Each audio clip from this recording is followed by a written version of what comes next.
Let us pray. Creator God, on this day of celebration, we give thanks for the rich inheritance we have received in this university, for the opportunities of study and research, for the blending of cultures and the sharing of experience and learning, and for family and friends who have supported us in the long journey towards our goals.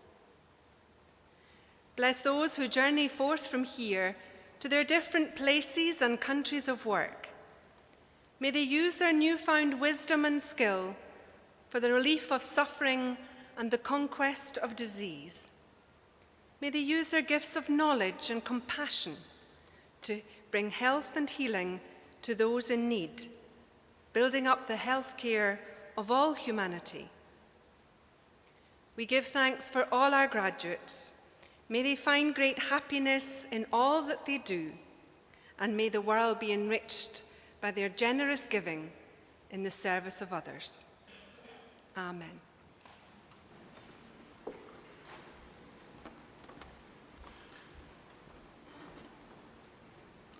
Thank you, Chaplain. Please be seated.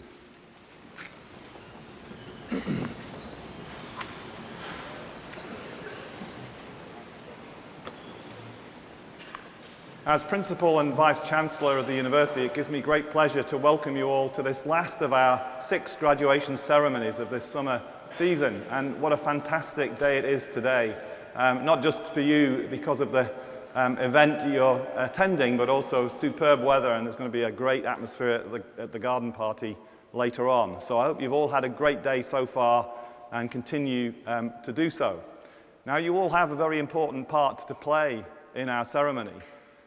It's important that all of you participate in an enthusiastic way to support your colleagues, your friends and family as they pass across the stage to become graduates of the university. So please participate fully, applaud, and do that enthusiastically for those you are here to support, but also for others as well. And that will make the atmosphere here the kind of atmosphere we're used to, and it's very important for our ceremonies. So thank you for that. Now, under normal circumstances, the person standing here would be our Chancellor. Many of you will know that our wonderful Chancellor of 11 years, Lord Naran Patel, retired after the summer graduation season last year. He's with us today because he's going to receive an honorary doctorate of science this afternoon, later on in the ceremony. So more of that later.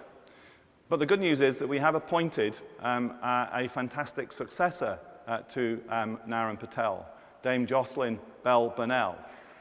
Dame Jocelyn will be inaugurated in her role in September, and she unfortunately could not make it for the ceremonies this June. But she has recorded a message for you all. Congratulations to everybody who's graduating today. My name's Jocelyn Bell Burnell. I'm to be the next Chancellor of the University of Dundee. But sadly, because of a previous commitment, I can't be with you today. I hope you have a great day. Congratulations on your degree, and congratulations to all those who have supported you and helped you through your course and through your time as a student.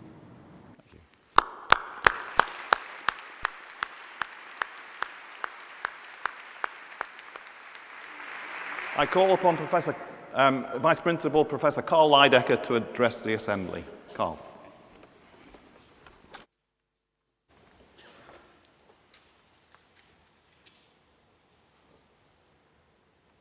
Vice-Chancellor, Deputy Lord Provost, graduands, honorary graduands, ladies and gentlemen, I would like to begin by welcoming all of you to our graduation ceremony.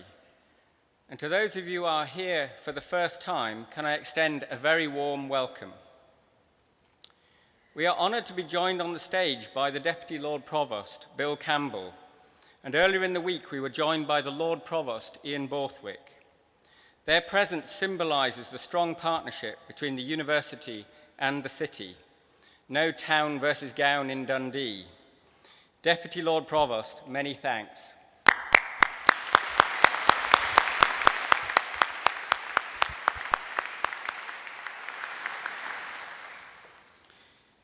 Now, it is typical in graduation ceremonies that before we get to the real business of graduation and your achievements, the proceedings start with a speech, hopefully not too long, celebrating the university from which you are about to graduate. But today we are going to break with that tradition, not in abandoning this opening celebratory speech, but instead starting with the university. Instead of that, we will dwell instead on the city. Because today, by being here in Dundee, you are visiting one of the world's must-visit places in 2018. And for any cynics in the audience, this is not an accolade we awarded ourselves, but one which was bestowed on Dundee in 2018 by a cosmopolitan cast of commentators, including the Wall Street Journal, Lonely Planet, CNN News, The Guardian, to name but a few. Wall Street Journal's 2018 summer choices include Mexico, Peru, Madagascar, Montenegro, Grenada, Shanghai, the Faroe Islands, and Dundee. So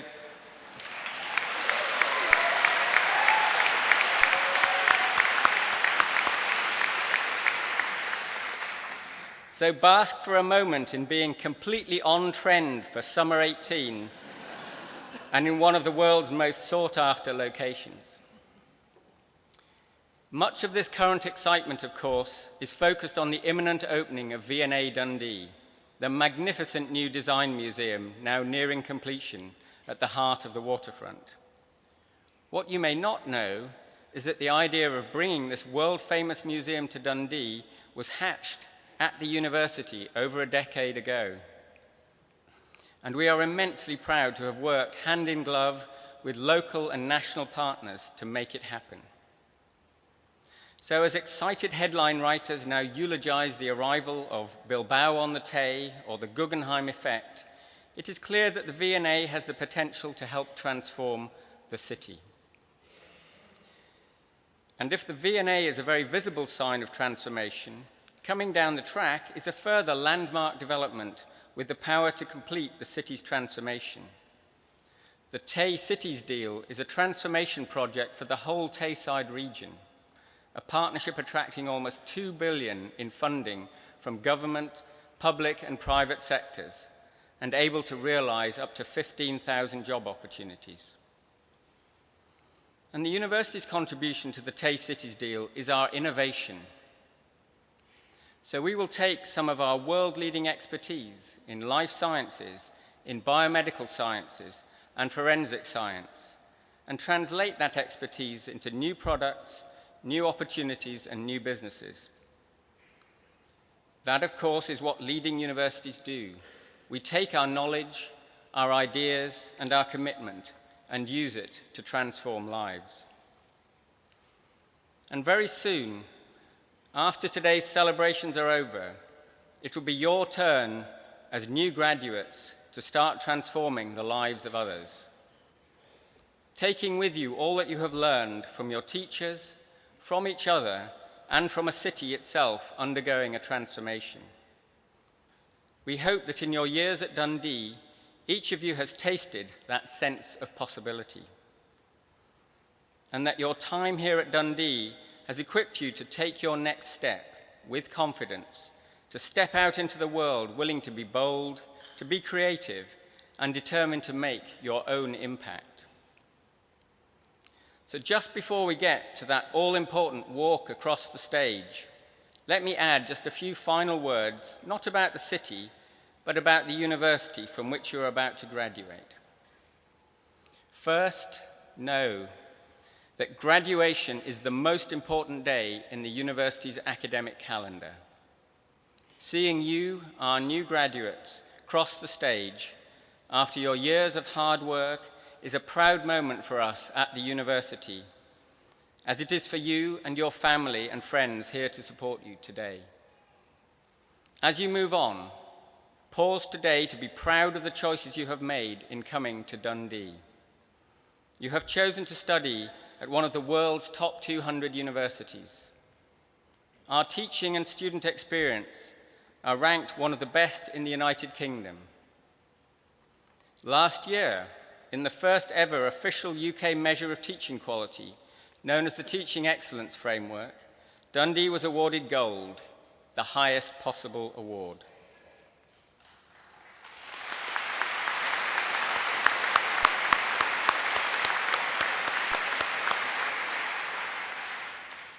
Our research is equally impressive. In the last 4 years, whilst you have all been studying here, our professors have been discovering new drugs to tackle diseases like malaria. We have been named the world's most influential pharmaceuticals research institution for our size, ahead of the likes of MIT and Berkeley in California. Earlier this week, one of our professors, an expert in forensic science and fire safety, took the stand at the Grenfell Tower inquiry. And research in the School of Medicine has led to the introduction of the National Bowel Cancer Screening Programme in Scotland. This work was recognised in this year's Queen's Birthday Honours List with a CBE for Professor Robert Steele.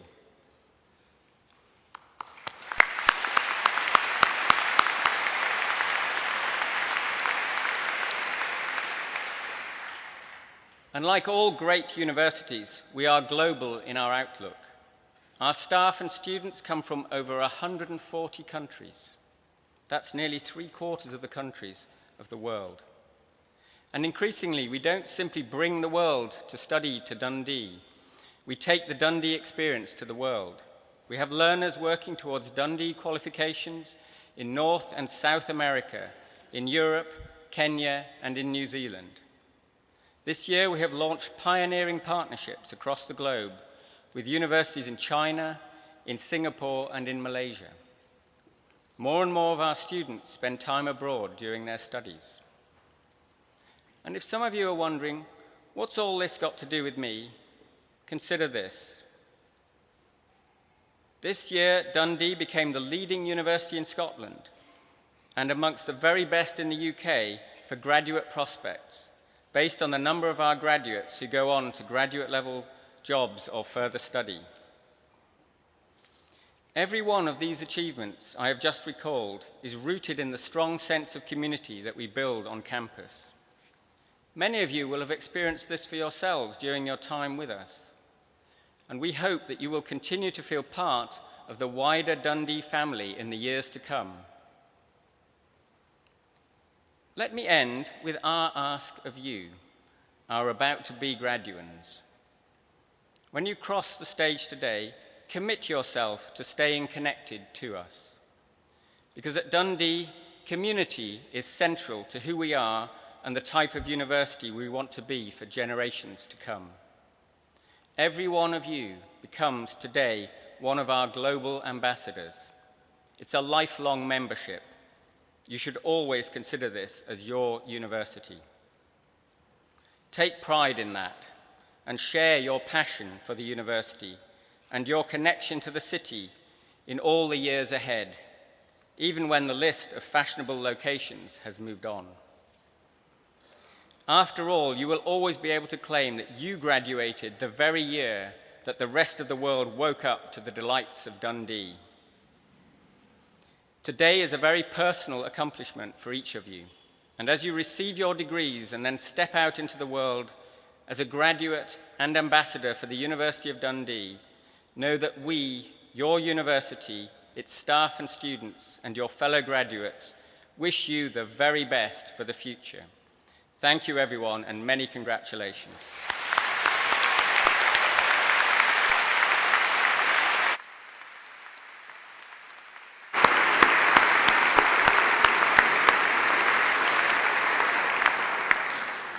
Thank you, Carl, for getting us off to an inspiring start. I call upon Professor Mary Scott of the School of Medicine. Mary. Vice-Chancellor, before the medical graduands are presented, I will ask them to assent to a declaration that they will maintain traditional standards of professional conduct. I will now read the declaration, so will the medical graduands please stand.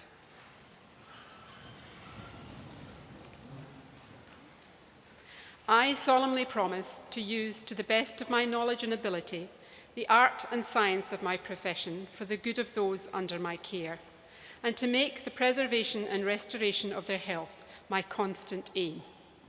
I shall keep secret anything I see or hear in my practice that should not be divulged. I shall constantly endeavour to improve my knowledge and skills within my profession and to share useful discoveries with my fellow practitioners whom I promise to hold in fraternal regard. These things I shall do for the benefit of those whom I seek to serve and for the honour of the profession that I now join. Do you make this promise?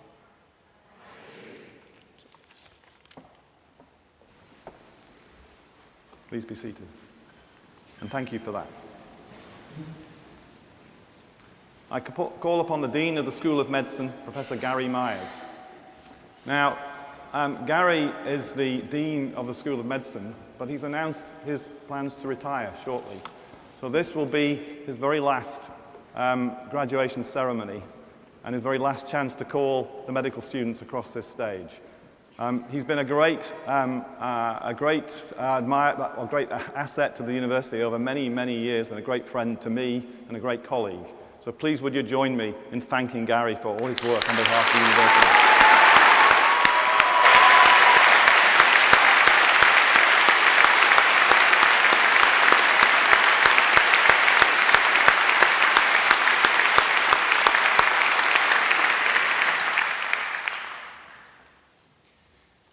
Vice-Chancellor, I have the honour to present for the degrees of Bachelor of Medicine and Bachelor of Surgery and Master of Science by Research, Amy Campbell.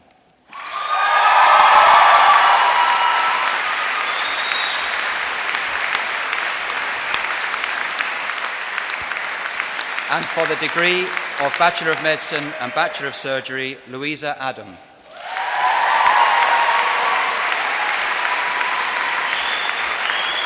Ashna Agarwal.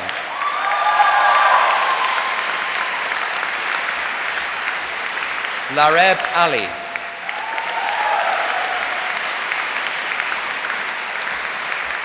Stephanie Anderson.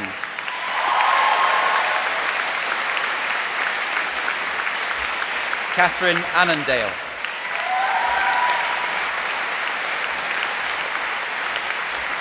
Christina Arthur.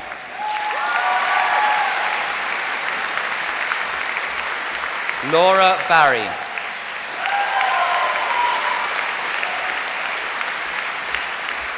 Fiona Beaton.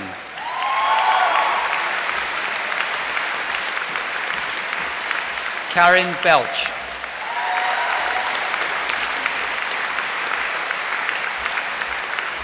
Jessica Bennett.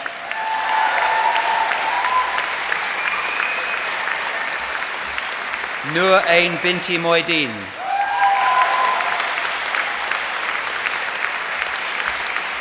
Rebecca Blundell.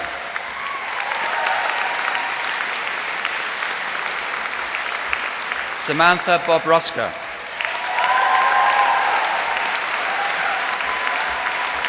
Isabel Buff.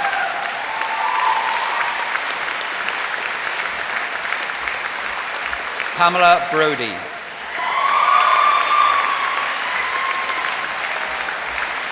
Kirsty Brown.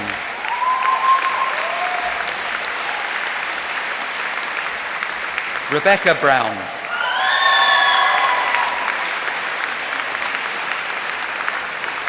Kirsty Butt.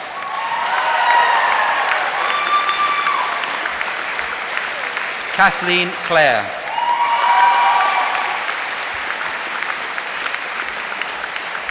Holly Clements.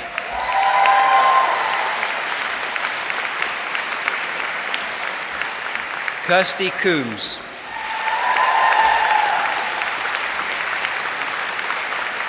Siobhan Coughlin.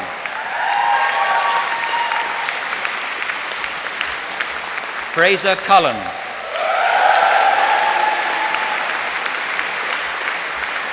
Fiona Curran. Shayna Dillon.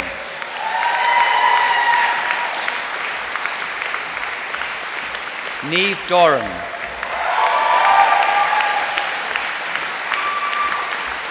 Emily Dudgeon.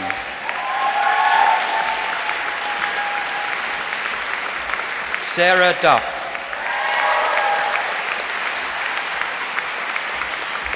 Jack Duncan.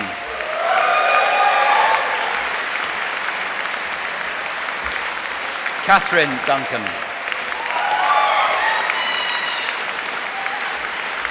Wei Wei E.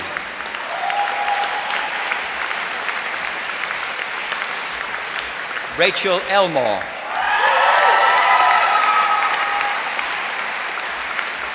Sophie Equi. Amir Fathi.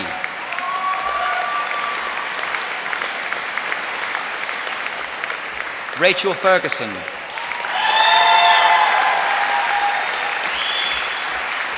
Callum Ferguson.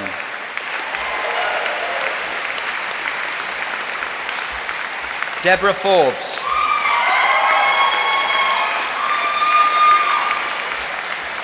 Thomas Forbes. Manuela Fatuni.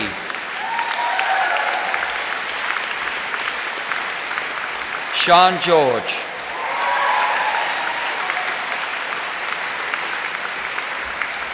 Ailey Gillen.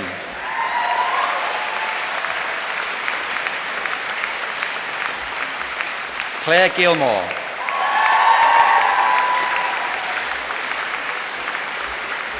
Fiona Goodall.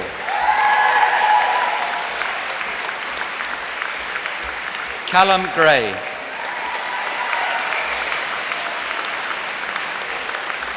Callum Green.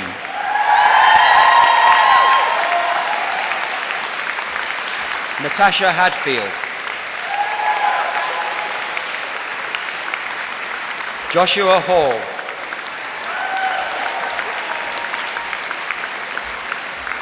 Siraj Hawke.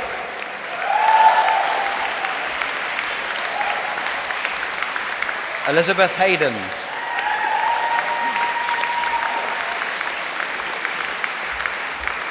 Scott Henderson.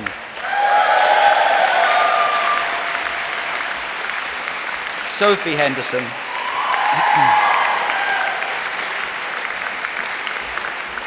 Crystal Ho.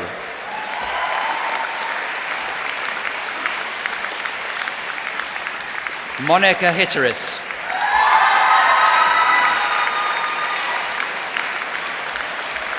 Bilal Ibrahim.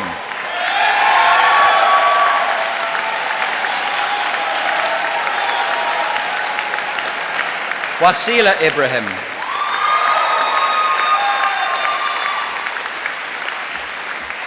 Marianne Ingalls.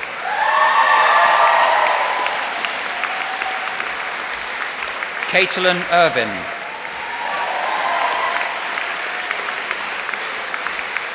Suzanne James.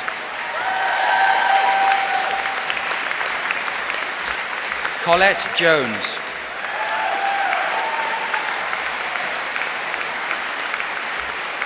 Karen Jones.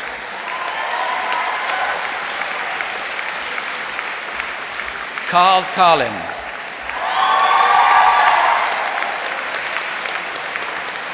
Chan Keat Kang.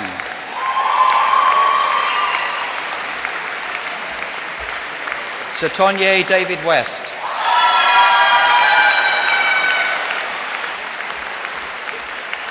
Mustafa Khalil.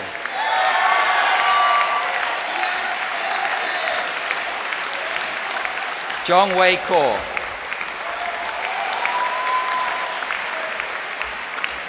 Thomas Kidd. Zoe Kirkham Mowbray.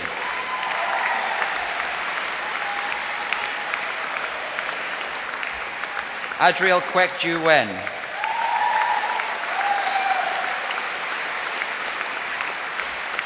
Carol Kwan.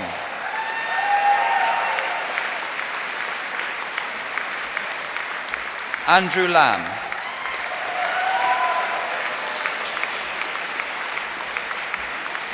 Claire Lavery.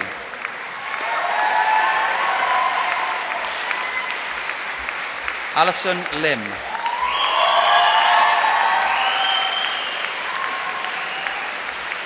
Jia Yi Lim.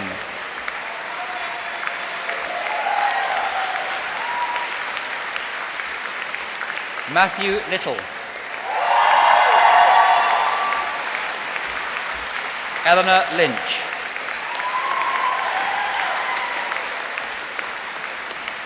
Zach Mass. Douglas MacLeod.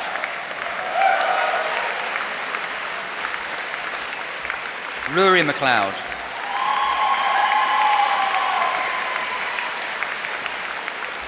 Kirsty McSween.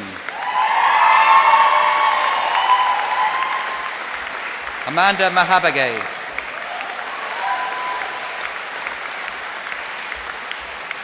Stephen Marley. Gareth May.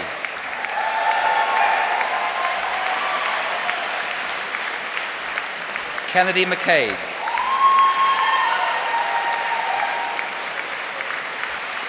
Tara McClay.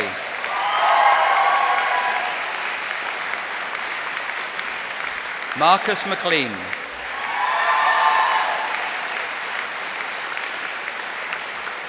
Lisa MacDonald.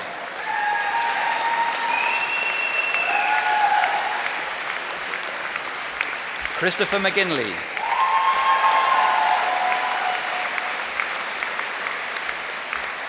Ryan McGovern.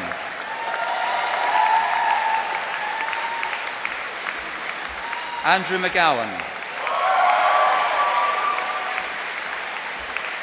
Lindsay McGregor.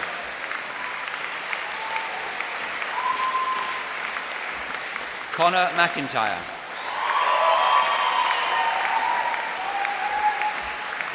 Rachel McIntyre.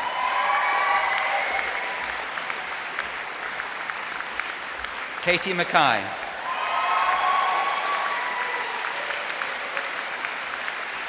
Aidan McKinley.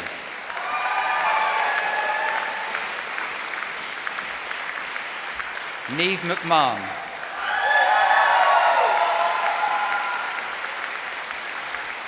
Rebecca McPartlin. Scott Miller.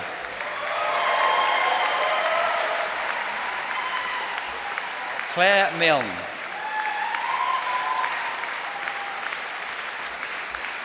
Ailsa Morris. Elizabeth Moss.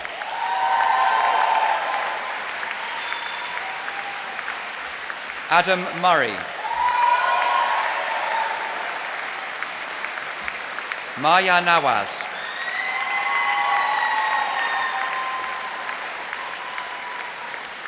Chrissa Neo.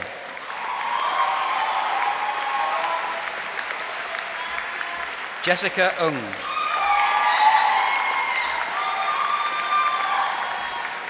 Lean Lik Ung.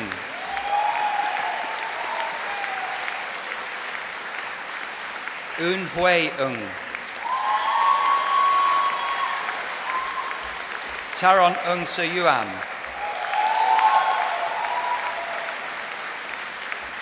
Tanya Noli.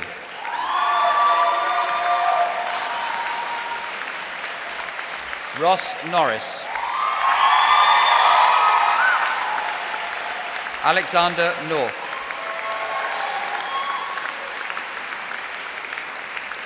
James Noyes.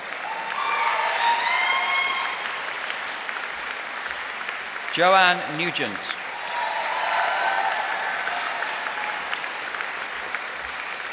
Eleanor Ong.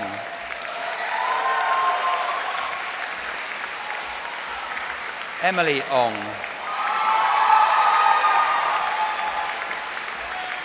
Christopher Owen.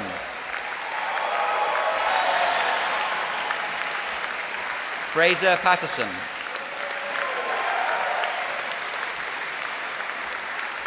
Eva Peck.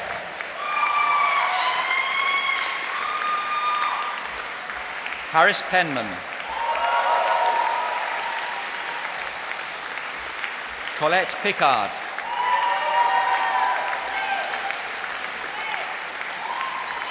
Corinne Potts.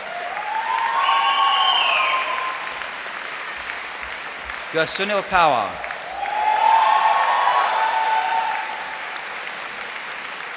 Fraser Prentice.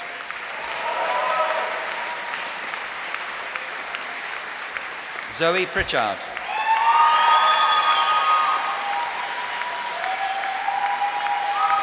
Andrew Punton.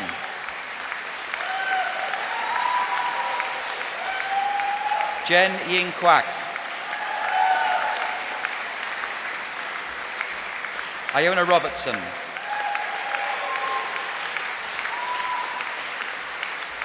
Michael Roger.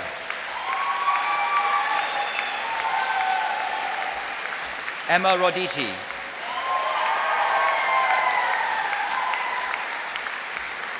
Catherine Rooney.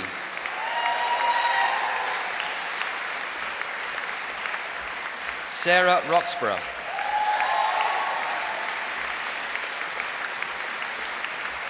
Gordon Russell.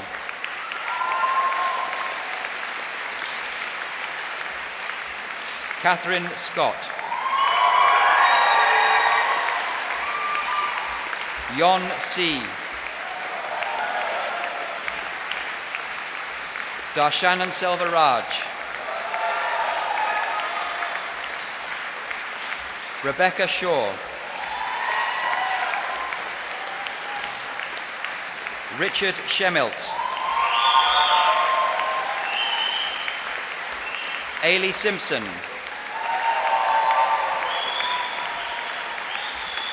Eva Smith. Subramaniam Palaiappan.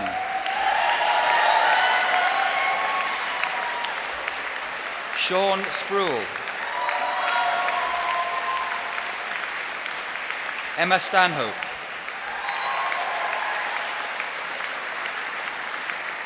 Michael Staunton.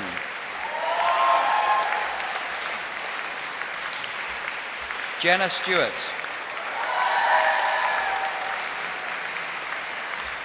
Jun Hao Tang.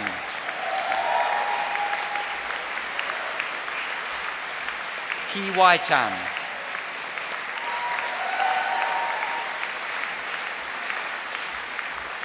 Fiona Woon Yi Tang.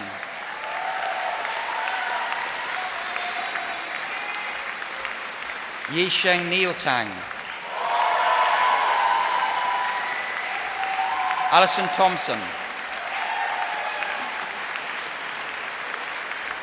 Sophie Thompson.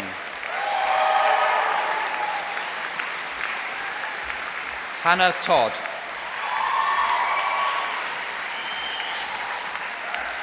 Jennifer Townsend.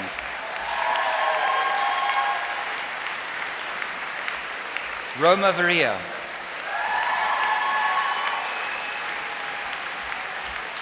Blair Wallace. Annalise Waters. Jordan Wardrop. Laura White. Megan Whitfield. Christina Wilson. Rebecca Wilson.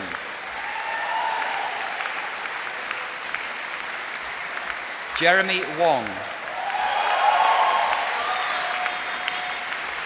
Ken Vin Wong. Rianne Wong.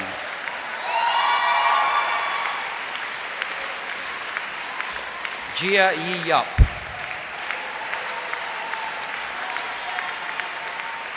Zarida Zulkifli.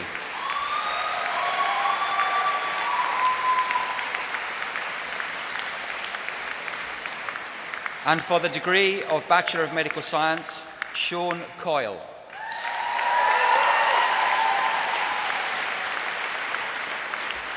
Gausikan Jayakumar.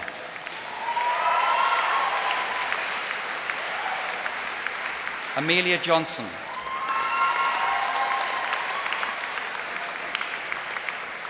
Kia Maley.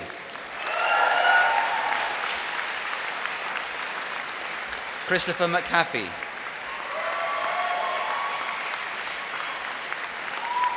Gopi Krishnan Nair, Daniel Part, Eleanor Pumphrey, Lars Robertson, Sarah Robinson,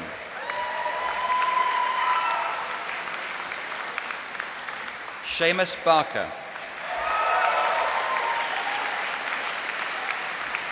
Sarah Burns,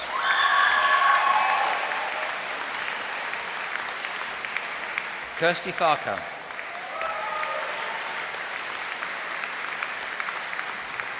Francis Feely, Peter Glenfeld, Catherine Hunter,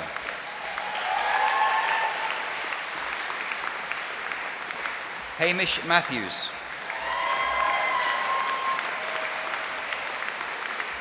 Emily Mackenzie,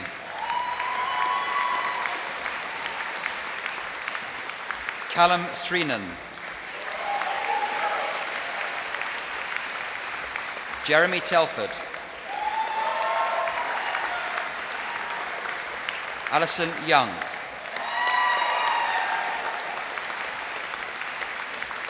Nayab Ali,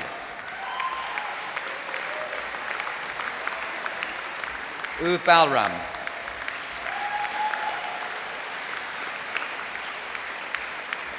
Jonathan Kelly, Samira Ndow, Sandhya Prem,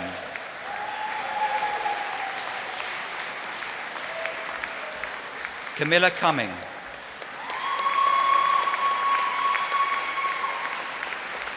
Abby Dunn,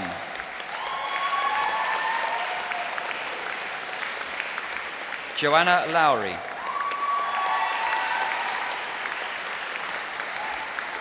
Kieran Owens,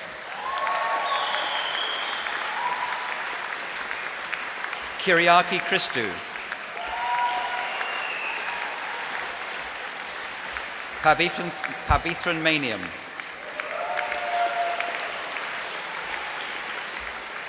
Aaron Duff,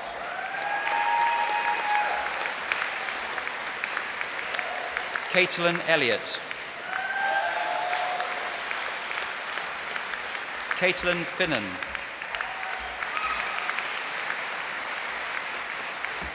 Callum Friel, Pavandeep Gill,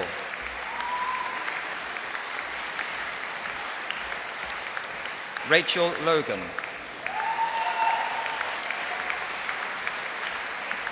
Erin Timoney,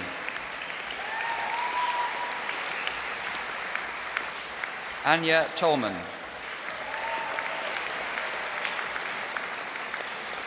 Jinzang He, Scott Mackenzie, Sarah Thompson,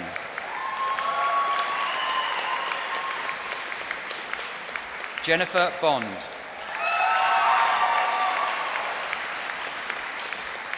Emma Gordon,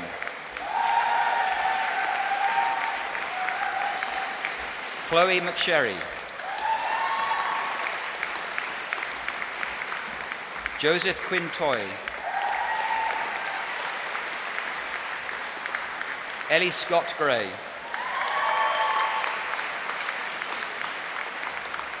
Rebecca Thomas,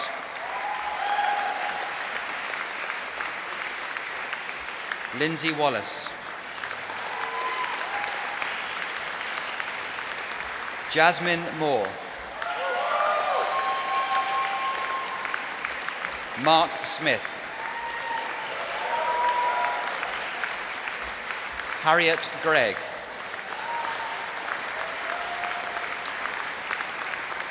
Amy Ireland,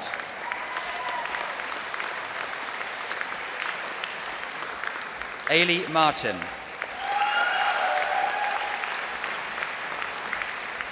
Cameron Morgan,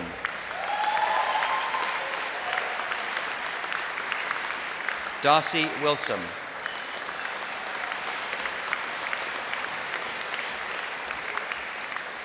And for the degree of Bachelor of Science with Honours, Judith Allen.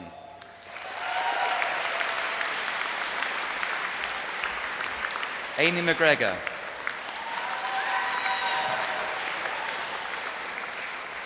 Olukoye Aodi Oki.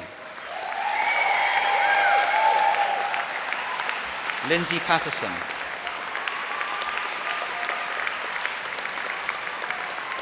Patrick Porter. Michael Romano. Monira Sharif. Chen Gong Zhu.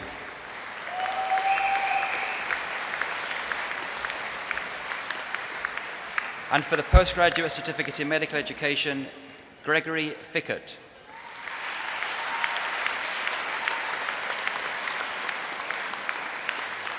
Rupali Guleria.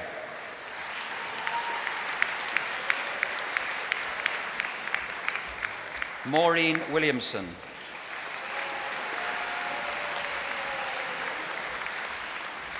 And for the postgraduate certificate in medical education for anaesthetists, Claire Martin.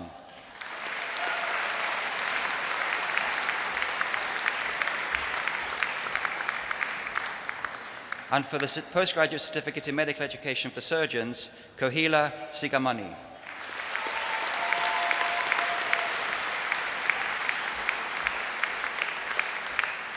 And for the postgraduate diploma in cognitive behavioural psychotherapy, Kim Bowie.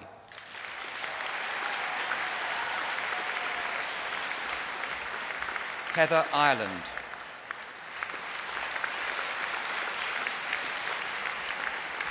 Fiona Munro.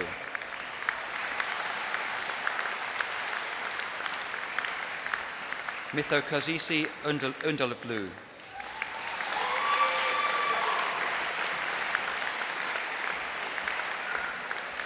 Joanne Sherrard.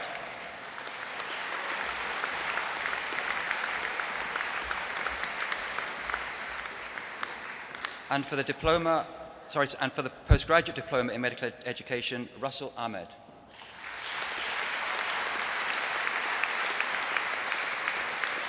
Nayat Nyunt.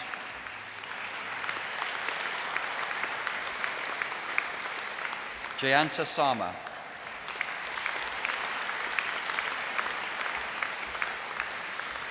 And for the degree of Master of Medical Education, Ahmad Abdul Azim Abdullah Omar.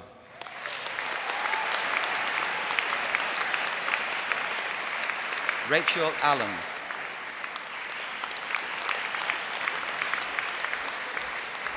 Amnuevern Apirakasakoran. David Chartres. Lydia Elridge. Wael Hadara.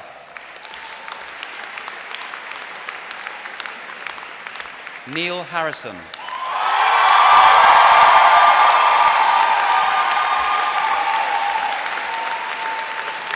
Eleanor Hothersall.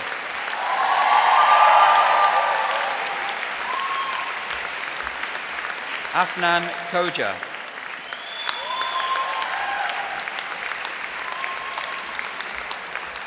Carlo Lazzari.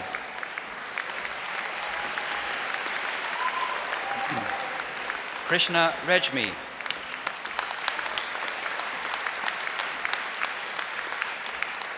Simon Rendell.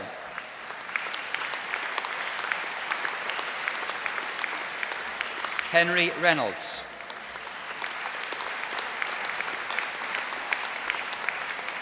Katrine Venavolt.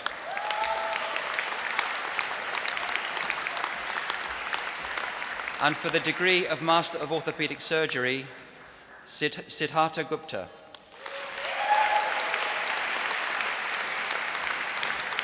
Syed Hussain.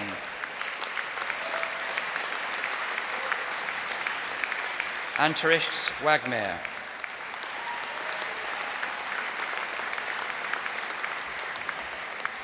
And for the degree of Master of Public Health, Hannah Abudubru.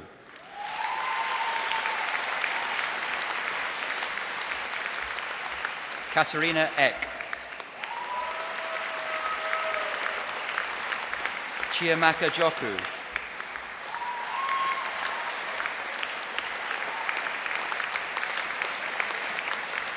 Holden Peralta.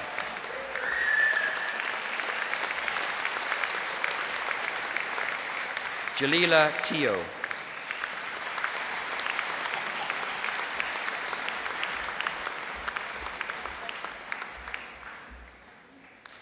And for the Diabetes Care Education, and for the degree of Master of Science in Diabetes Care Education and Management, I'm getting a no. I thought it was going too well. We missed one. Julia Tio. I thought I said that, but... We must have missed out Gillian Smith. Okay. Apologies, Gillian Smith. And Jalila Tio.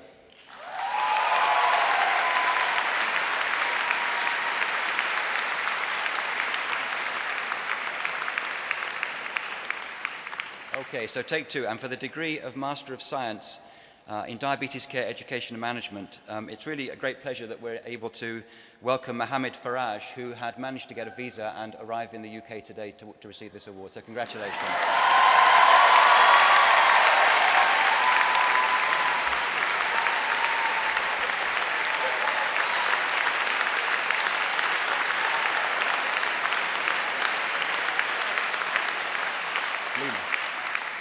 Lena Hassison.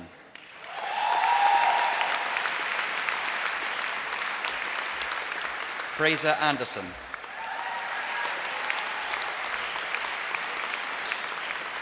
Rachel Baker.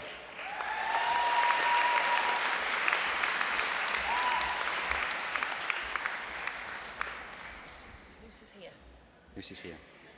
Lucy Bond.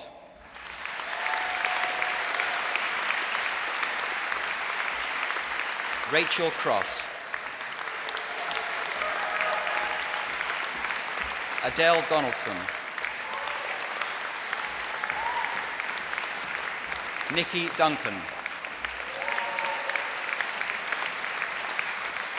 Miriam El Gamal. Neil Hendry.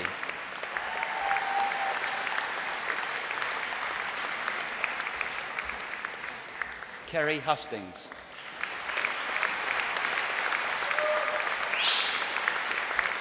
Lucia Longfield. Jennifer Malik. Christine McMahon. Agatha Potabjuk. Niels Rickardson. Gavin Rogers. Daniel Stopforth.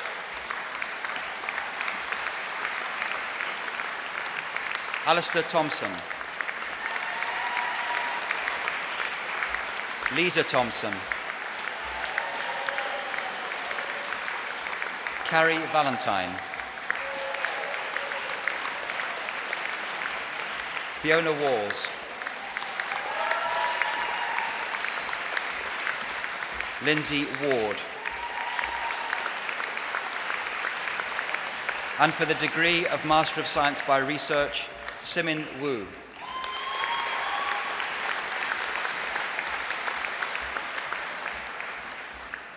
And for the degree of Doctor of Philosophy, David Alsop.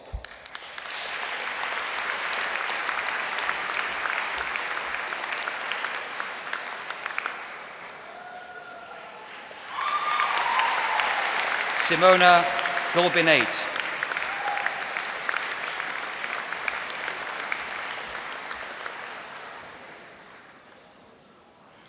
Cassandra Higgins.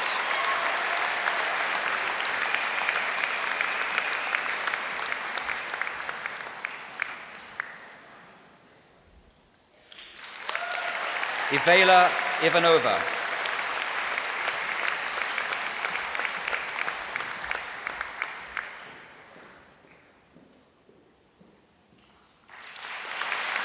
Sebastian Joe.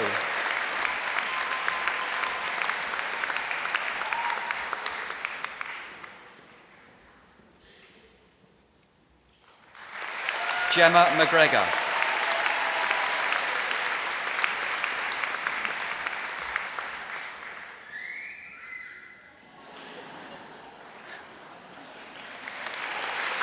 Magda Rice.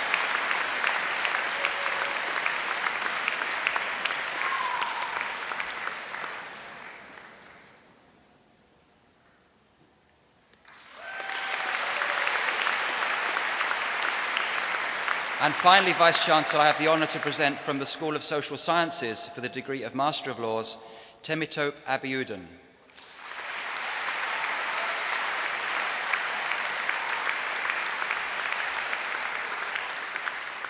You may be wondering why somebody is graduating from the School of Social Sciences, but this is yet another person who's made it from a long way away, at the very last minute, from Q8, I think. So we're very happy to have you here, very happy to see you graduate, and congratulations from all of us. Well done.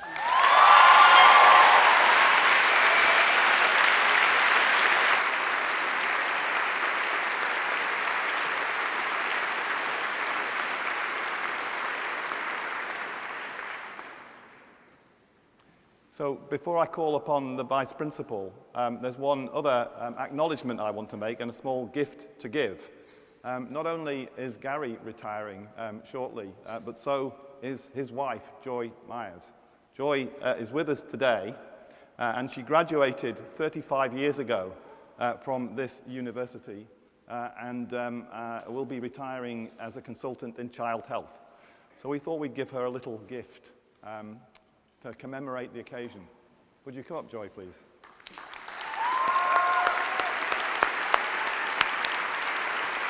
Oh, right. The gift's over there.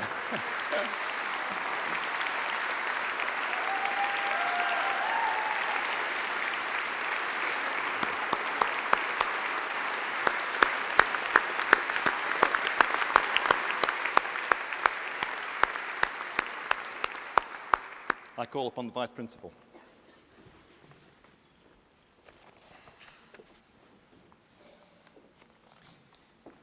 Vice-Chancellor, I have the honour to invite you to confer their degrees in absence upon the candidates who have been unable to attend this ceremony. By the authority of the Senate, I confer these degrees.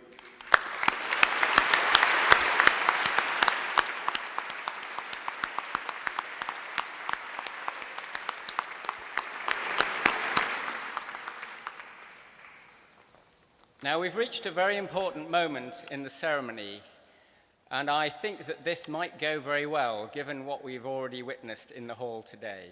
Because in a moment, we're going to have a last final round of celebration by all of you. Now, normally I would need to stoke this up by saying the dentists were fantastic on Wednesday, or the art and design students yesterday afternoon on Thursday. And I have to say, they were very, very good indeed. So you have a lot to live up to. So what we're going to do in a moment is bring the roof down, raise the roof. Going to think about ways to do that.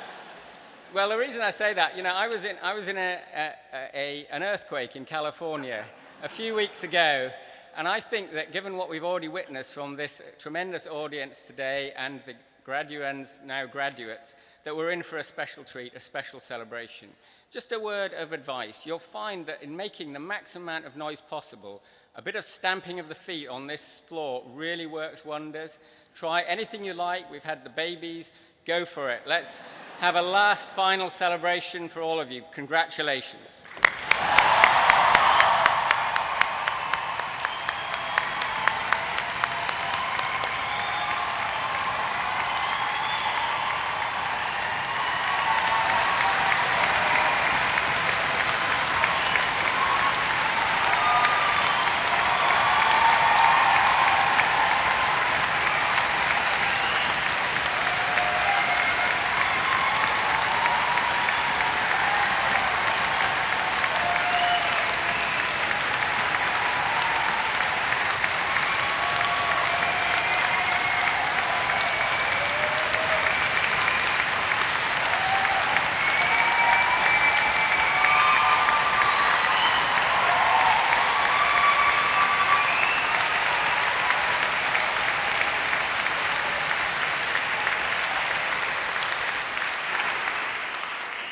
Fantastic. Thank you very much. A great last cheer for a great last ceremony. So thank you all for participating.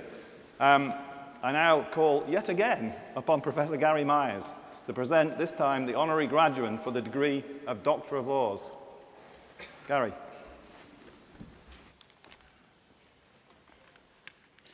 Vice-Chancellor, I have the honour to present for the degree of Doctor of Laws honoris causa, Dr. Salia Ahsan.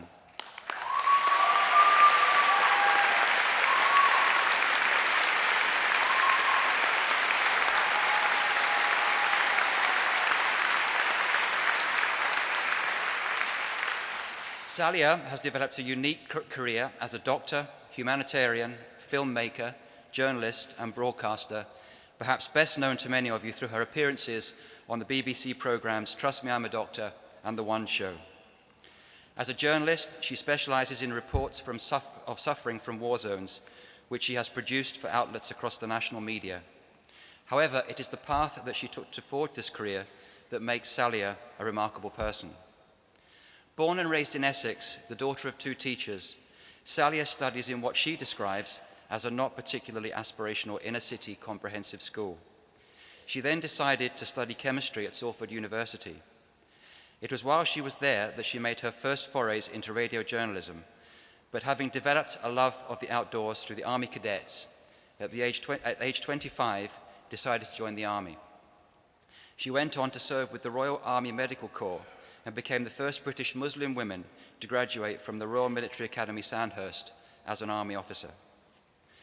It was while leading her troop as an Army captain on a peacekeeping mission in Bosnia, as part of the NATO stabilizing force, that she started to consider a career as a doctor.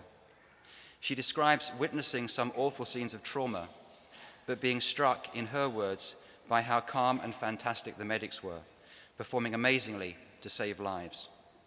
She decided then and there that she wanted to be a doctor. Luckily, the Army was incredibly supportive. Salia decided to apply to study in Scotland, and it was Dundee that managed to make an impression on her as the place to study medicine. Having received an offer to start her course with us in the year 2000, she deferred a year to take up the chance to take part in the Army Millennium Expedition to climb the 5,800-metre Pokaaldi Peak in Nepal.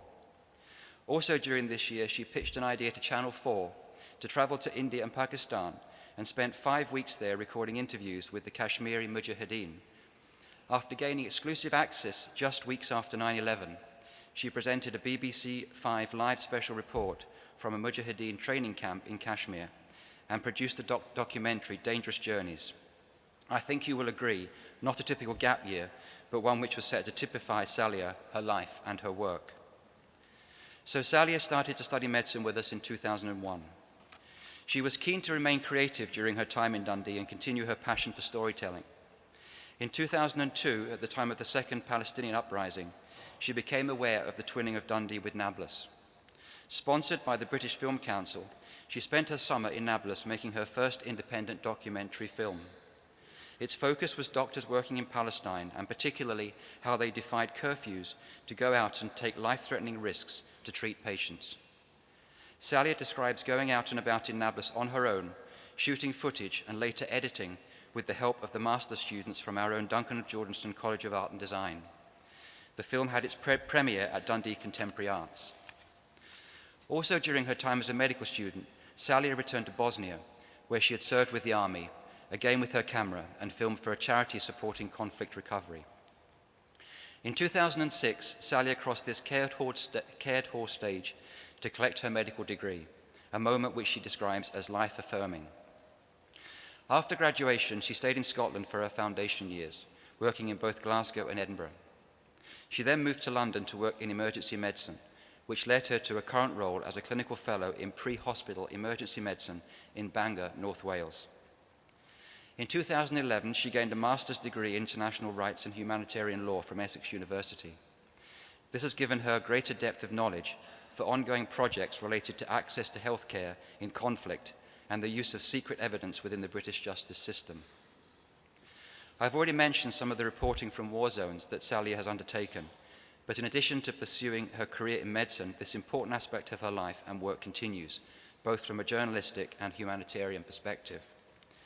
Further examples include work in both Libya and Syria. She describes, by some bizarre fluke, returning home from an overseas trip, sitting next to one of the founders of the aid organization World for Libya. This resulted in her spending 6 months in Libya, independently filming doctors on the front line and producing reports of their harrowing work for BBC's From Our Own Correspondent, Channel 4 News, and publishing in the British Medical Journal. Apparent coincidence also took Salia to Syria, where at a Royal Society of Medicine event, she met Dr. Rola, whose charity, Hand in Hand for Syria, invited her to Syria in December 2012. Working as a volunteer in a hospital, she treated children who were caught in a ball of flame when a jet fighter dropped an incendiary bomb outside their school. Salia subsequently helped to raise more than £180,000 to build a children's hospital on the outskirts of the embattled Syrian city of Aleppo. Salia has won many awards for her work. She won a Scottish BAFTA for her film Trouble Sleeping, which tells the story of a Palestinian refugee, Ahmed, and his struggle to survive. The film is based on the true stories of refugees in Scotland and was made with their direct involvement in all aspects of the production. Her film, My Mother's Daughter, a film about Mrs. Ridley and her daughter Yvonne, a journalist who converted to Islam after her capture by the Taliban, won Best European Film at the Los Angeles Film Festival. Salia is truly an inspirational woman and an outstanding example of the impact our graduates have on the world and in transforming lives. There seems no better way to encourage today's graduates to achieve their dreams and to recognize one of our graduates who has done just that than by the award of this honorary degree. And so, Vice-Chancellor, I have the honor to invite you to confer upon Salia Hassan the degree of Doctor of Laws.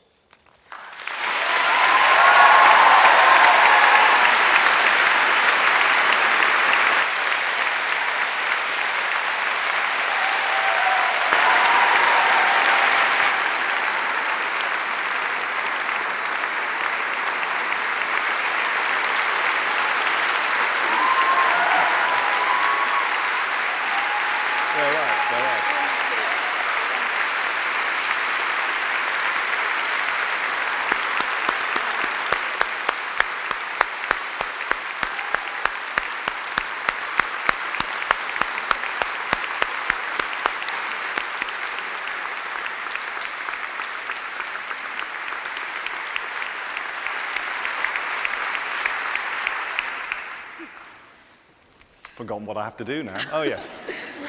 By the authority of the Senate, I confer upon you the degree of Doctor of Laws. I'll hand you this certificate. Would you like to say a few words?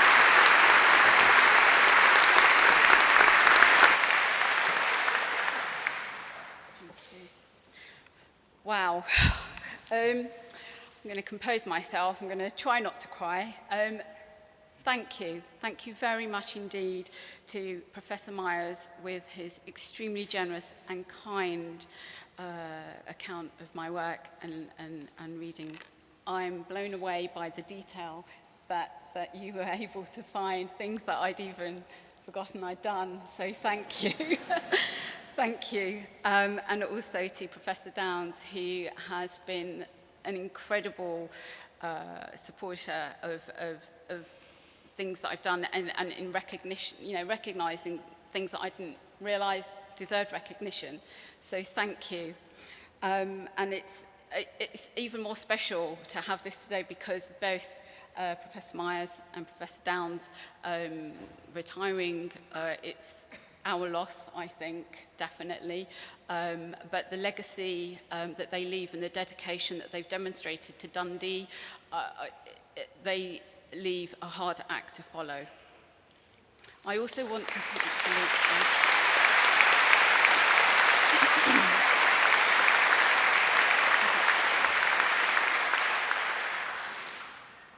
so many things I wanted to condense to 2 to 3 minutes, but as I said, I'm not sure how you follow that act, but I will be concise. I also want to thank the university itself, Dundee. Everything that I've managed to do is because of my time spent here. And I don't say that in exaggeration, I say that with truth and honesty. I chose Dundee because from the I'd lived quite a nomadic life. I'd been in the army, I'd moved around a lot, around in the country. I'd never felt at home, really, always the square peg, trying to fit into a round hole. The moment I arrived in Dundee for my interview, I was still an army officer. I was determined to make the change, but I was a bit intimidated and nervous about the uncertainty.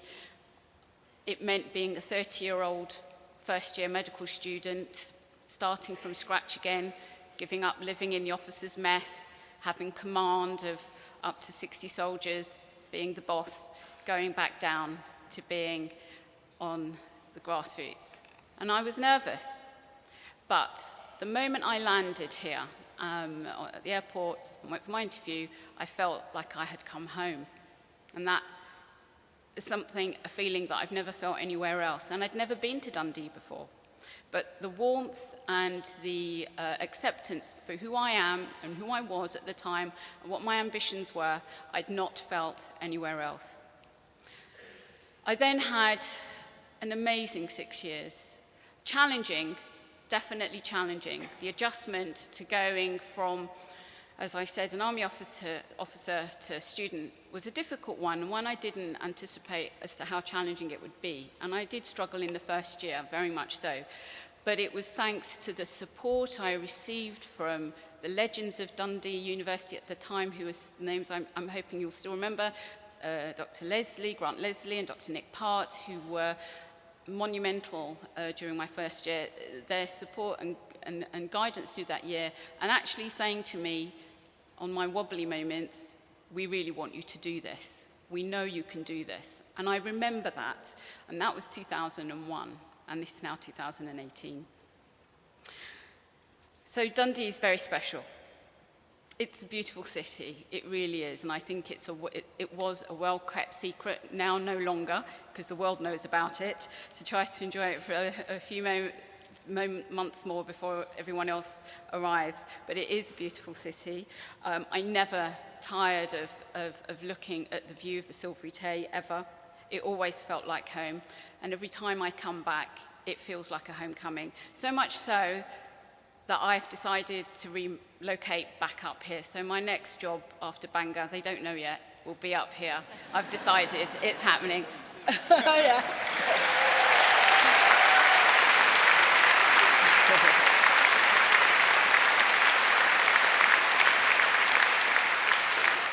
Dundee offers you a place to dream and to think big. It doesn't ridicule you for your ideas, no matter how big. In fact, it does the opposite. It encourages them. I was but a medical student, and I wasn't part of the film department. I wasn't an art student. I was a medical student. That was my priority. And yet, I wanted to tell the story of medicine through a different medium.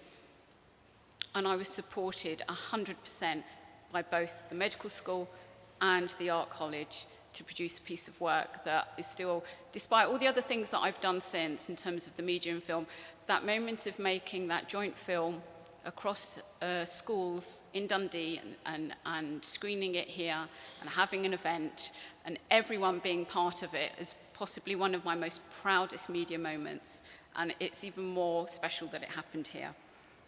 But what I want to say more importantly is that you guys, you did it. You absolutely nailed it. You've qualified. You absolutely did. Well done.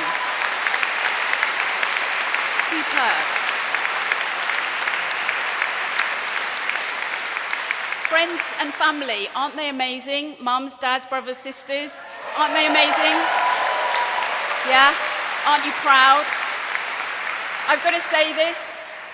You know, I have siblings who are medics as well. So, you know, thank you to the friends and the families that supported you all getting to this point. So I'm going to ask all the graduates to turn around and give a round of applause to friends and family who've got you to this point.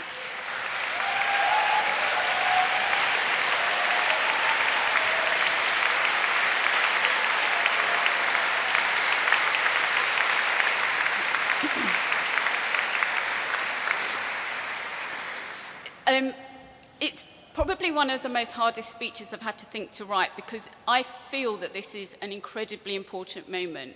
It's an absolute privilege to talk to the future doctors of tomorrow. I know we have a wealth of talent and academic skill and knowledge and qualifications in the room.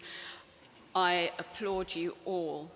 I ask that you allow me a moment to address the future doctors, specifically because I have trodden in the path that they are about to embark on. It's a difficult speech because it really matters to me. I am in awe of you all, and I have the huge amount of respect. You have already been on a journey to get to this point, and it started probably at school, long before medical school. And this is the culmination of all that effort.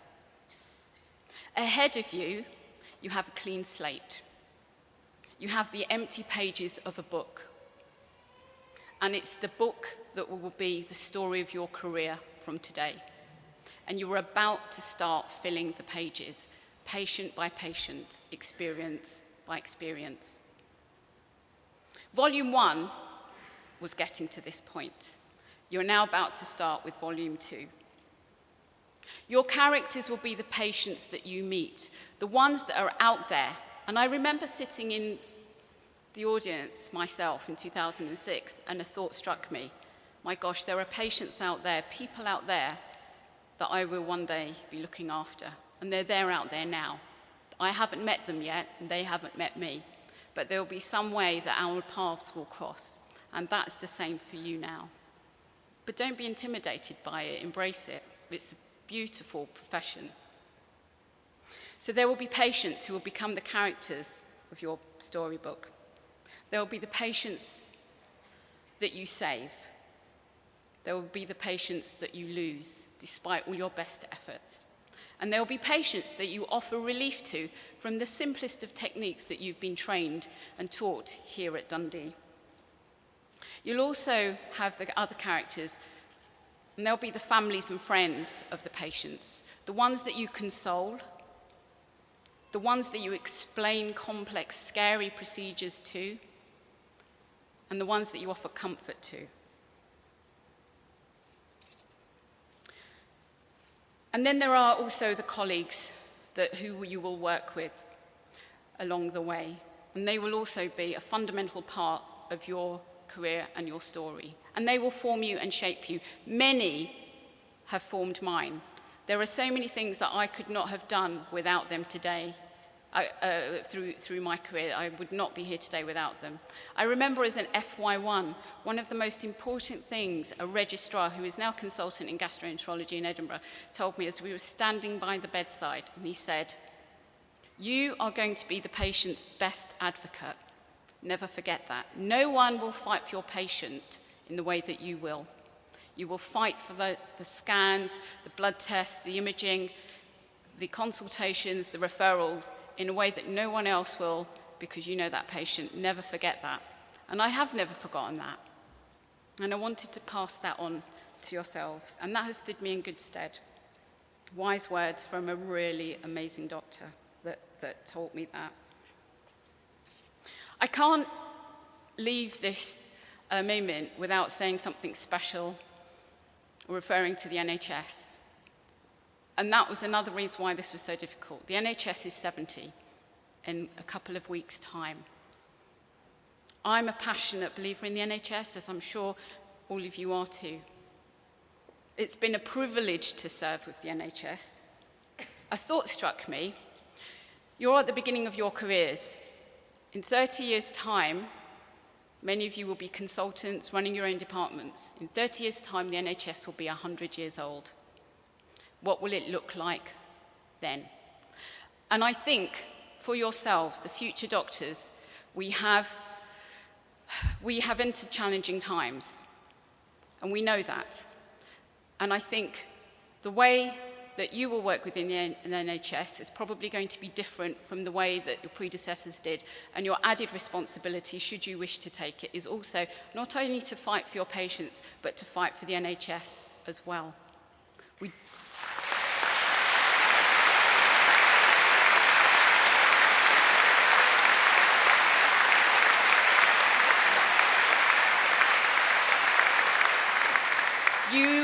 are the future of the NHS, each one of you. And I hope you accept the challenge. It is a challenging and historic period of time within the NHS. And dare to dream and think big. And I was discussing this last night with my two sisters who are also medical, paediatrician and GP. And we thought, you know, I wonder if big things happen in Dundee, amazing things happen in Dundee and from the people that are trained in Dundee. Who knows? In a few years' time, sometime down the line, one of you will be here accepting an honorary degree like me, maybe even as the Secretary of State for Health, the NHS. We absolutely need, I believe strongly, a clinician to one day take the helm. That's my belief. And you know, stranger things can happen. Nye Bevan was probably faced by enormous opposition and naysayers when he first came up with the idea. Not a clinician, but what a fantastic facility and service that he set up for us to work within. Now I feel that we owe it to him and his legacy to protect it. The last thing...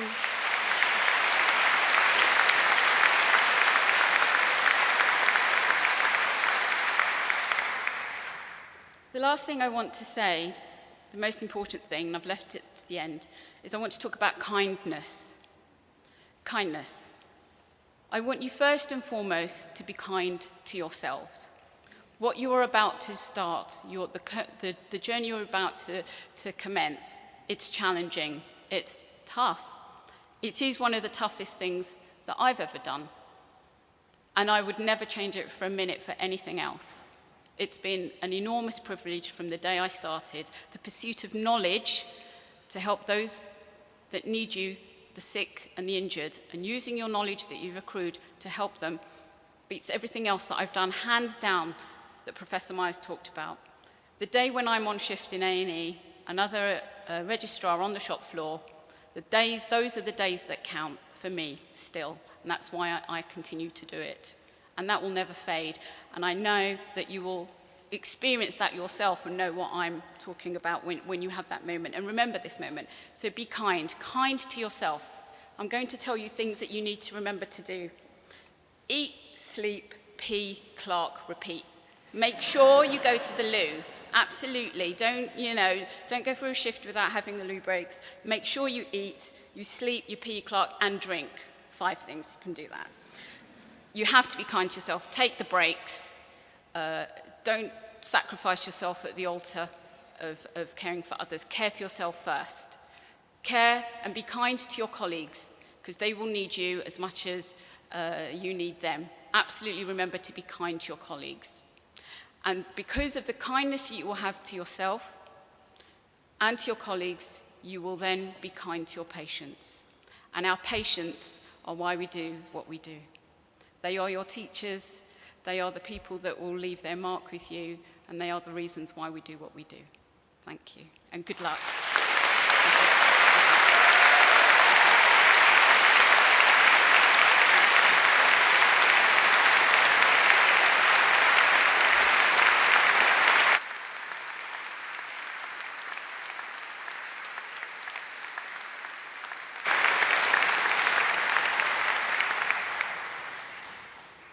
And now we're privileged to take part in something that has only taken place in our graduation ceremonies once before. And that's because I have the honour to present, for the degree of Doctor of Science, honoris causa, Lord Naren Patel.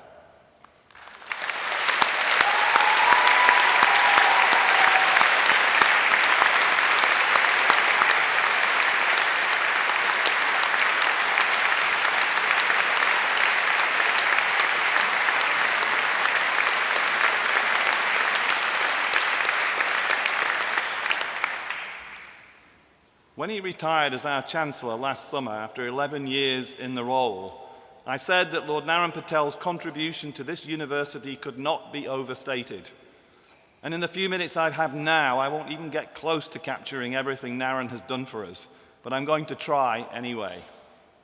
Naren was the very best of Chancellors. Not only that, but he was very much our Chancellor, admired and loved by all, steeped in the history of the university and the city. Or perhaps the other way round, because there's no doubt that the university's culture and ethos has been infused with Narren's generosity of spirit and sense of community. The role of Chancellor is the most senior in the university and involves being our ceremonial head, presiding over academic ceremonies and acting as president of the Graduates Association, and most importantly, conferring degrees upon our graduates. Narren was the fourth Chancellor in our 51-year history, following Her Majesty the Queen Mother, Lord Dalhousie, and Sir James Black. Becoming our Chancellor was only one chapter in Narren's story of his connection with the city. And what a remarkable story it is. He started as a student here and eventually became our Chancellor. That's 1958 was when he joined as a student. Narendra Babubhai Patel was born in Lid, Tanzania, then the British Protectorate known as Tanganyika, in 1938, and attended secondary school in Dar es Salaam. Despite nobody in his family before him ever going to university, he always wanted to study medicine. He travelled to London with the aim of taking A-levels and applying to university. A rather restrictive system operated at the Colonial Office at the time led him to look towards Scotland, where he made applications to Edinburgh and St Andrews, of which, of course, at that time we were then a part. He was asked to attend for interview here in Dundee and nearly didn't make it, as he'd run out of money and would have returned to Tanzania to be a clerk.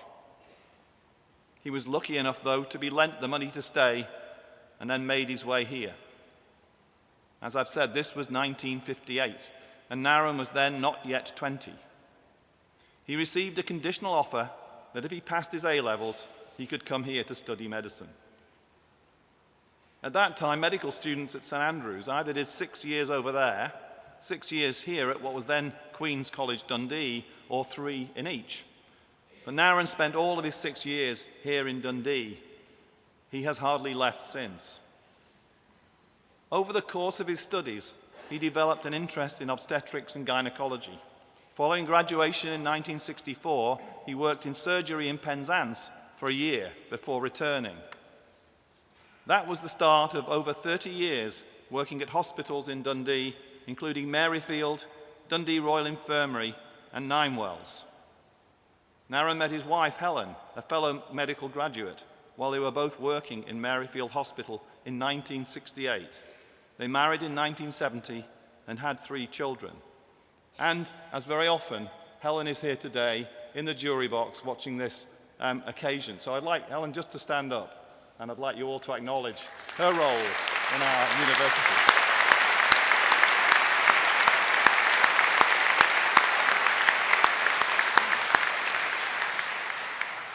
Narren managed to combine his clinical interests with an academic career, making significant contributions to our research knowledge in the field of high-risk obstetrics. He published widely on preterm labour, fetal growth retardation, and obstetric epidemiology. Practically all of this was done in Dundee, which is quite unusual in the medical profession, spending so much of a career in one place. But his achievements led to him being widely honoured. He's a Fellow of the Academy of Medical Sciences and the Royal Society of Edinburgh, Honorary Fellow of several Royal Colleges in the UK, Ireland, and overseas, and he holds honorary doctorates in the UK and internationally. He has been chair or president of too many boards, committees, or organisations to mention. And he now sits in the House of Lords, following a knighthood in 1997 and elevation to the peerage in 1999 as Baron Patel of Dunkeld in Perth and Kinross. In 2009, he was appointed by Her Majesty the Queen to the Order of the Thistle. That's the highest chivalric honour in Scotland, and it's second only to the Order of the Garter amongst chivalric orders in the UK. So, his has been a stellar career, which brings me to his time as Chancellor of this university. He has always taken a keen interest in our students. And this isn't just because he helped bring many of them into the world. One of the effects of working locally in Dundee has been that as Chancellor, he was able to award degrees to graduates whom he had delivered as babies. There may even be some in the audience today. I have lost count of the number of times we have walked through the garden party with a beer in hand after one ceremony or another, to be stopped by people who remember his role in their lives. More than this, he's been an outstanding advocate for the university, representing our interests and offering advice and support in so many ways. I have a personal debt to him, as he offered great support to me when I was appointed principal in 2009, and he has continued to do so ever since. And it is support that I value greatly and above any other that I get frequently from many of my colleagues. Naren's is always wise, helpful, and steeped in his long understanding of how people behave and what's important to them. I know from personal experience that he has the ability to make whoever he is speaking to feel like the most important person in the world. And I know that he made every graduate who crossed this stage feel like he had their personal interests at heart just for that moment. And that is undoubtedly true.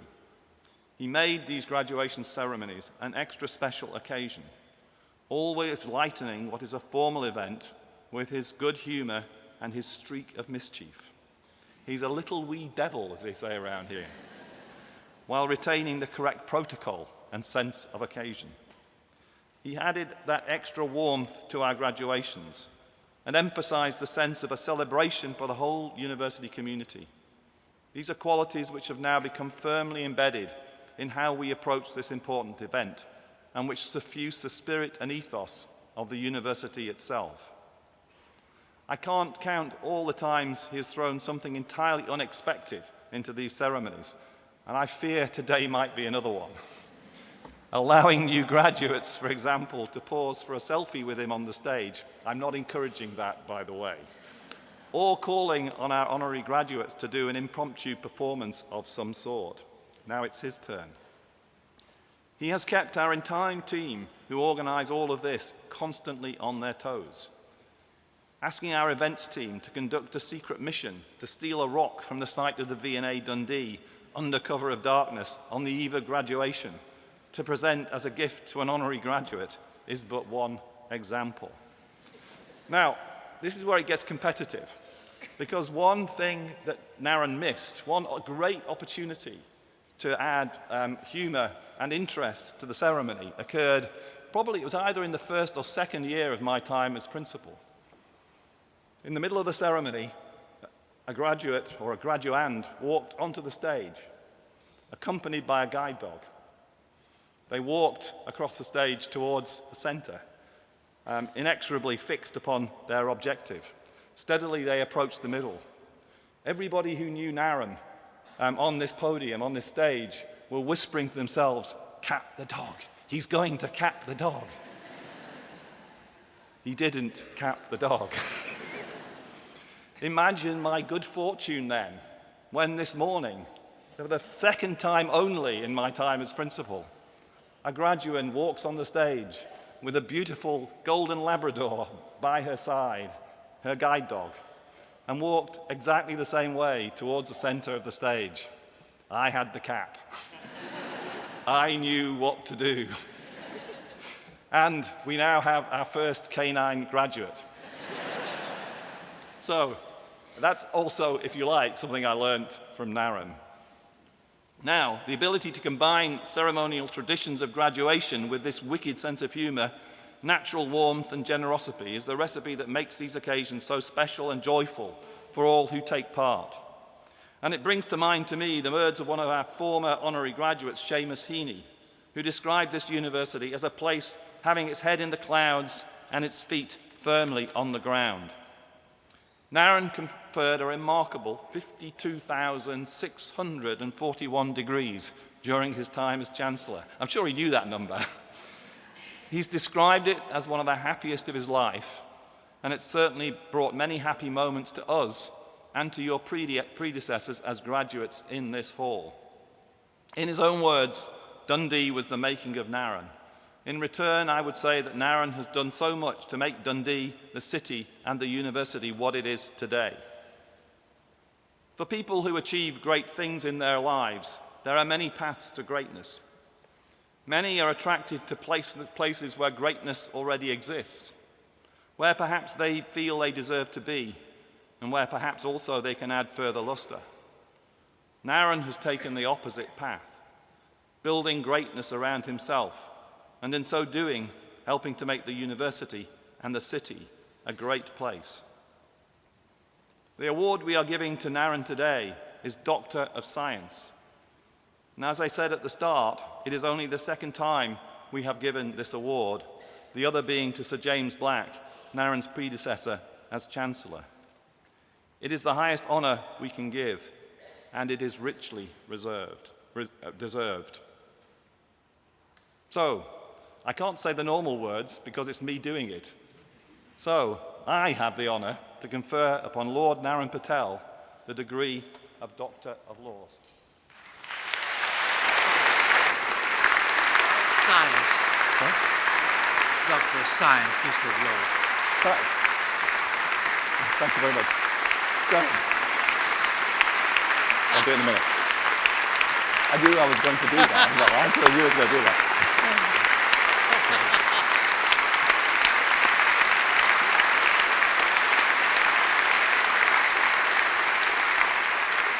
So I knew I would do this because in uttering those words, I said laws, Doctor of Laws, not Doctor of Science. And Naren, of course, has pointed this out to me because he was on his toes. So it gives me great pleasure, Naren, to confer upon you the degree of Doctor of Science. Well done. Congratulations.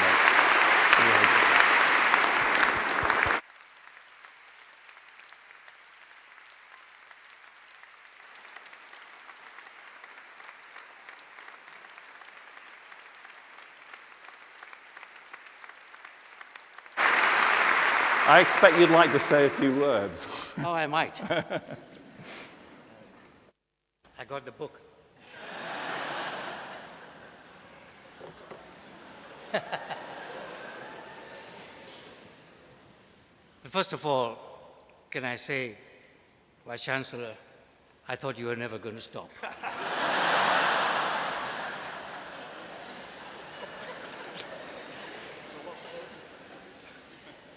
Over the top and grossly exaggerated. The fact that you should award me a second honorary degree and compare me in the same way as Sir James Black is completely out of proportion. Sir James was a unique person with unique achievements whose discoveries saved the lives of tens of millions of people and continues to do so. I have made no such achievements. But I am immensely proud and grateful that you should recognize my meager contribution to the university, which I am extremely proud of. As you quite rightly said, it was 50 years ago this year, 60 years ago this year, that I came to Dundee to study medicine. And it was 54 years that I sat in these chairs and graduated in medicine. And you're feeling today, I'm sure, exactly the same way that I felt then. I have conquered the world. Till you start your F1 program and you realize nobody trusts you.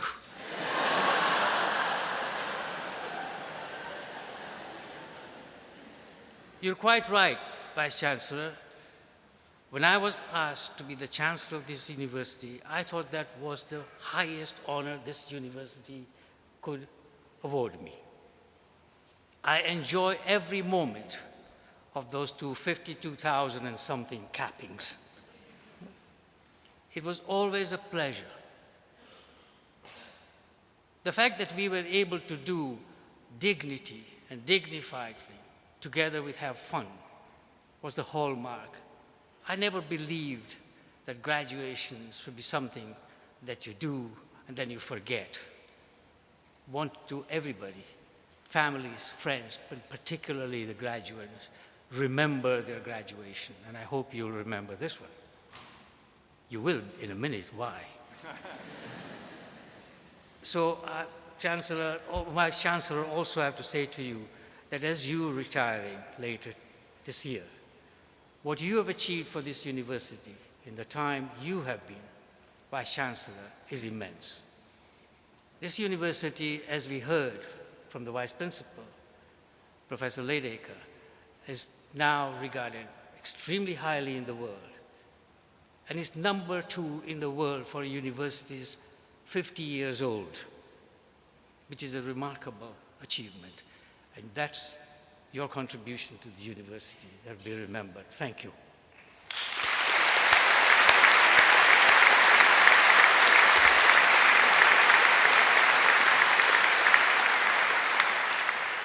And I'm privileged that I should get an honorary degree today at the same time as Saleh Hassan, an exceptional woman. And what it shows is what a Dundee graduate, I capped her, by the way, in 2006. In 12 years, she's gone to walking this platform to getting an honorary degree, her first, but many more to probably come. That's what a Dundee graduate can achieve. No other graduate of any other medical school achieves that. And your book says in the front, a unique philosophy of Dundee-centered medicine. That's what makes you great. That's what will make you a great doctor. And I agree with you. Another quote in your book, Dundee graduates are the best. I'm sure you all agree. So congratulations to you all. Now, I thought we should, the graduation ceremony, as the Vice Chancellor said, should be dignified. We've done the dignified bit, now to the fun bit. So, can I show you the first slide? Me as a student. I don't know if it's come up or not. Anybody there? Yes. Right?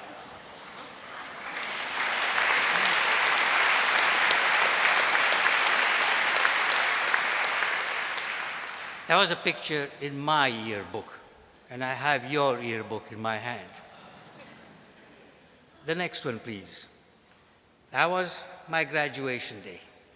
The color of the hood is different because we were part of another university, but it's this same hall. And you might recognize the 4 guys. Those days, there were more guys than girls. Nowadays, it's changed. But you will recognize behind the 4 guys is the Belmont Hall. We used to call it the slum alley. Because that's where we used to, that was the hall where we lived. So those are my graduation pictures. But what about yours? Now, of course, in the old days, I would know most of you. But these days, I don't. And you saw Zach shake my hand as he passed by. So anything I say, I blame it on him. I never met him before, by the way, today. So let's see what I can find about you. And it's completely random. And it's not meant to give you any offense. It's just a bit of fun. I know the book is something that you mustn't show to anybody, but certainly not to your family, because they might learn the truth about you and spoil your image. So can I have the next slide, please? Ashma. What do they say about you, Ashma? Your friends. These are your friends who said this to you. Embarrassing but memorable nights and walking into doors. You didn't do that, did you? Next one, please. Karen Belch. I think it's unfair to call you Burp.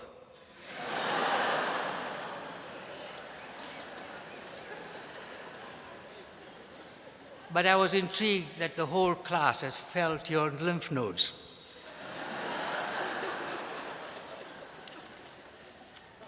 But they're also kind and said you are bubbly, loyal, and outstanding culinary skills. So obviously some things they appreciated about you. Next one, please. No laughter? Kathleen Clare. I only picked out her because I was intrigued when it said, to hear her laugh, and I hope, Catherine, you will laugh. It said it shatters glass.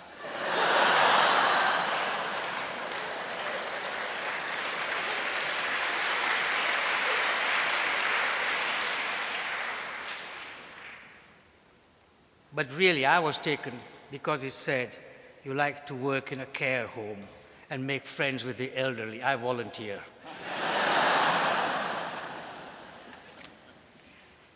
Fraser Cullen. Next slide, please. Yes. Fraser Cullen. Are you really going bald, Fraser? Because I see lots of hair on this picture. You don't bore people with facts, do you? But I was certainly impressed, because I've never met one, that you are a parcel mouth. All of these guys are wondering what the heck is a parcel mouth. He might demonstrate ability to mimic is a parcel mouth. Apparently he has a lot of it. The condition, Fraser, I'm told, is hereditary. Next one, please. Callum Greer.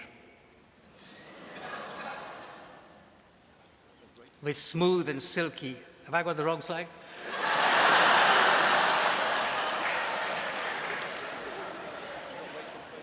I got Rachel Ferguson. How did I miss that out?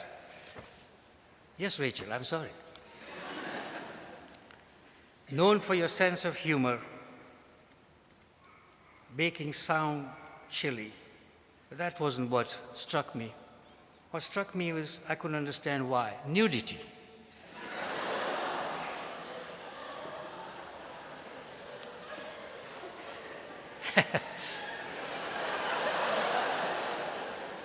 And that you drink a lot of water.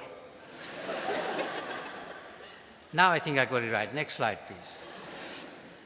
Callum Greer, known for his smooth, silky legs. And by the way, his head too. This is what they said about you, Callum, with your friends, Monica, Fiona, and Sarah. Those are the three ladies who wrote these things. And that you like to show off your legs too. And that's why you wear a kilt. I don't know if you're wearing a kilt today. Christopher, next one, please. Christopher McGinley. I thought this was quite unfair, Christopher. And I'm on your side. You have my sympathy. A budding proctologist.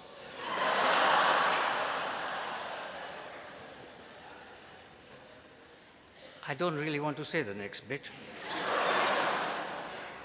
Suffering from flatulence, fouled upon by birds and dogs, but also they say wonderful things, like you're probably one of the best company that the class can say about you. So there are certain good things. Chris Owen, a rugby player. I was quite intrigued, and I'm going to read it out, Christopher. Chris, there once was a man called Chris. The only noise he could make was a hiss. When he came to the girls, they fall for his curls. Pity they had other boys to kiss. Chris thought he was a kind of big deal, thinking his rugby skills were pretty surreal. And then it goes on. You're the only one in the book that I found that was credited to have a limerick. I think what the book demonstrated to me, that you have been a very friendly class to each other. That whilst these comments were made, most of them were as fun, and you demonstrated the great friendship that you had developed while you were here.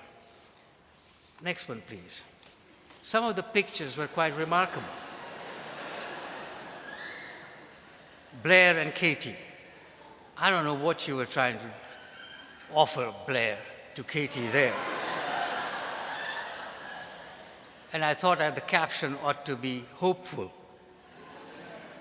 The next one maybe is not that clear.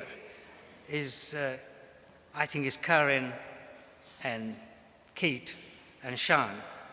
And I think it was Zika, but she's now left the class. She graduated last year. I think they're trying to pose for something or a delusion. And the next one is the boys showing off their kilts. They don't need up-kilting anymore. They just show it off everywhere. And it includes Zach. So those are some of the things I picked out. I think you are a fantastic class from what I read in this book. Now, but what about you, Principal? I showed my graduation. I showed our new graduates. What about your graduation? Next slide, please. Where is it? Oh, no, this is the whole class. It's graduation. Carry on. Next slide, please. And this is your whole class. So I can congratulate you all together. Next slide, please. That's it. That's it. It was a snowy day. It was a snowy day. That's why you had welly boots. Who would graduate in a welly boot? But that's not what I really want to see. Oh, no. What I really wanted you to see is the pose. A pose that you might be familiar if you've been watching football recently. Every time Ronaldo scores a goal, he shows that pose. And what the pose says is, when Ronaldo does it is, look at me, I'm the greatest. So now I'm going to call this one Pete the Greatest. So from now onwards, our Vice Chancellor is going to be known as Pete the Greatest. So I think that's the end of the fun. But seriously, what I want to say to you is, it's an immense privilege for me to be awarded a second honorary degree of the university on the same day as you getting your first degree. You will now go on. My career as a medicine is over. Your career is just starting. What you have been taught in the medical school in Dundee will take you a long way if you just remember what you've been taught. Compassion, humility, and always caring for your patients. Some of you will become academics and find new treatments.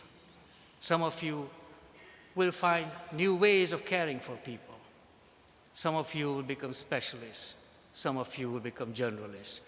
Doesn't matter what you do, you will always contribute to the patients. And it's the patients that matter. I wish you success. I wish you not only just success, but fulfillment. But above all, I wish you happiness, because happiness in life is what matters. I have been lucky. I've been happy for 80 years of my life. Happiness has followed me. I wish you that too. Now, normally I would try and sing it to you in a favorite song, but I wouldn't wish that on you.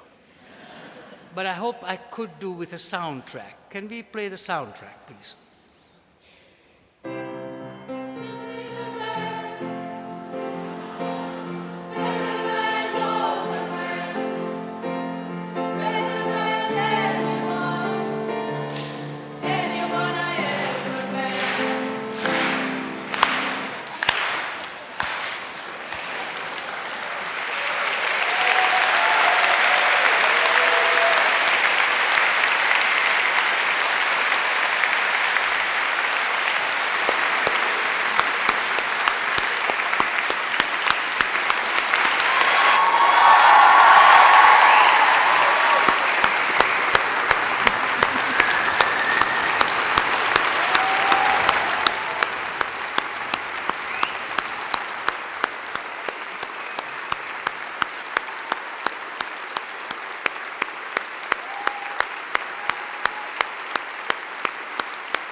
be the best. Better than the rest. Better than the rest. Well, thank you very much. We started this ceremony with the choir singing the Gaudiamus as we came into the hall, and they're going to close as usual with, I'm sure, a stirring rendition. Over to you, choir. Thank you.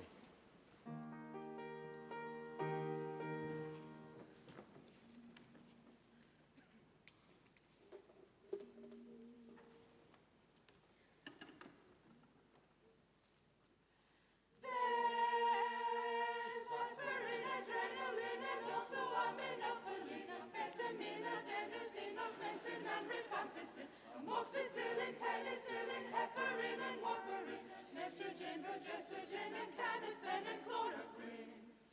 There's retinoinoside and also cyclophosphamide, and metachloramide, and cetizolamide, tropicamide, loperamide, amiloride, and cyclizine or resamide. And if you're overweight, then don't take pondemine and fluoramide. If you're overweight, then don't take pondemine and fluoramide. There's lithium, fluoxetine, and also amitriptyline, paroxetine, digoxin, GTN, and azathioprine, iconazole, atenolol, and also chloramphenicol. And if you've got a hangover, there's always paracetamol. There's nightmares and there's phenytoin, Zyrtec, and diazepam, and lithium, diazepam, midazolam, clonazepam, testosterone, aldosterone, and Valium, and insulin, and lidocaine, and perotin, and Ventolin, and Ritalin. There's cefuroxime, cefotaxime, cephalexin, cephedrine, and metronidazole, and ketoconazole, trimethoprim, erythromycin, gentamicin, microlysin, nifedipine, and actifed and sudafed and calpol with no sugar in. Actifed and sudafed and calpol with no sugar in. There's phenazine and hyoscine and betadine and betadine, potassium and calcium and every kind of vitamin, and methadone and methadone and speed cocaine and heroin, and cannabis and Prozac, morphine, alcohol and nicotine. You must remember all these drugs, the names of which you've learned from us. Forget them all and end up stuck in orthopedic surgery.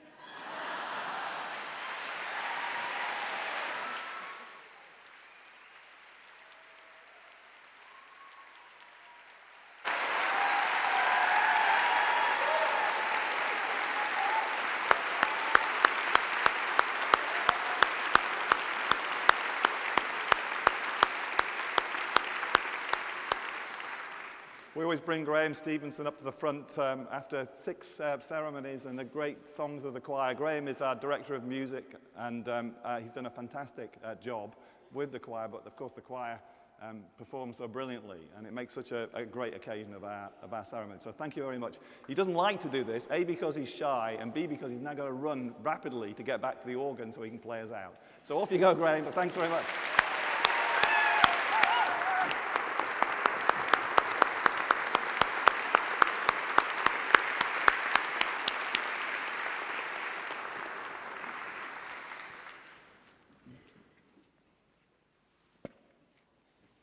Please be upstanding.